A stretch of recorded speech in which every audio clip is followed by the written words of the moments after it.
Hey, Bryant here. Before we begin, full disclaimer, I'm not a certified financial advisor. I don't know what I'm talking about. I'm stupid. Use all information at your own risk.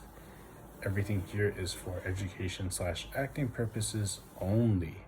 So, right now we're going to make a quick run through about the difference between a debit card, a credit card, a charge card, and a store card. So let's start with debit cards. So debit cards typically are issued by your bank under the brand of Visa, MasterCards, Amex, or Discover. And what debit cards do is that when you pay with a debit card, it pulls the money from your checking account. So it pulls it right away, right? So if you want to buy $100 of stuff in CVS, you use your debit card and then out comes instantly $100 from your checking account.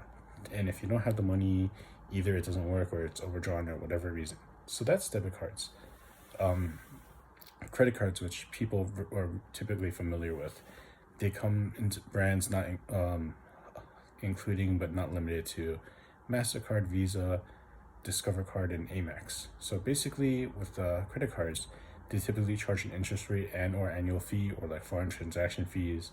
Again, always consult the card agreements. So typically you'll have things like let's hypothetically use Visa, right? You get a Visa Chase credit card. You want to buy something for $100.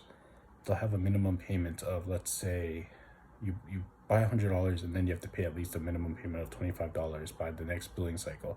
Typically you'll have 27 days to pay without interest, and then whatever balance you have remainder after gets applied the interest rate that's set by the credit card. It could be like 20%, 25%.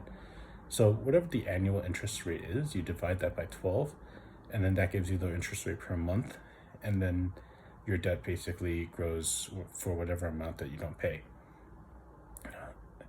So that's credit cards typically, right? Now the other kind is a charge card. So a charge card, it could be like an American Express Platinum, and they might have an annual fee like $500 a year, $550 a year, something like that. And what happens is when you use it, you have when the statement comes up, you owe the money by the statement due date, and that's it. There's no interest involved because they don't give you the option to pay beyond that. So typically you have like 25-30 days to pay it, and then that's it. If you don't, then they might charge you fees or cancel your account, whatever the case is. Last but not least, you have a store card. So a store card could be like a Macy's store card or like a JCPenney store card. Bad example.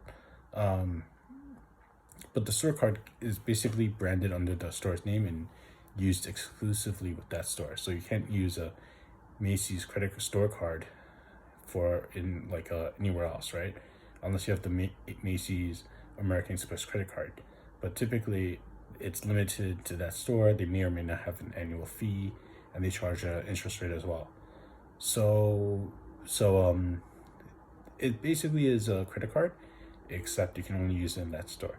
Anyway, that's the quick rundown in the dark of the difference between debit, credit, charge, and store card. Let me know if you have any questions you want me to do something different. All right, have a good night.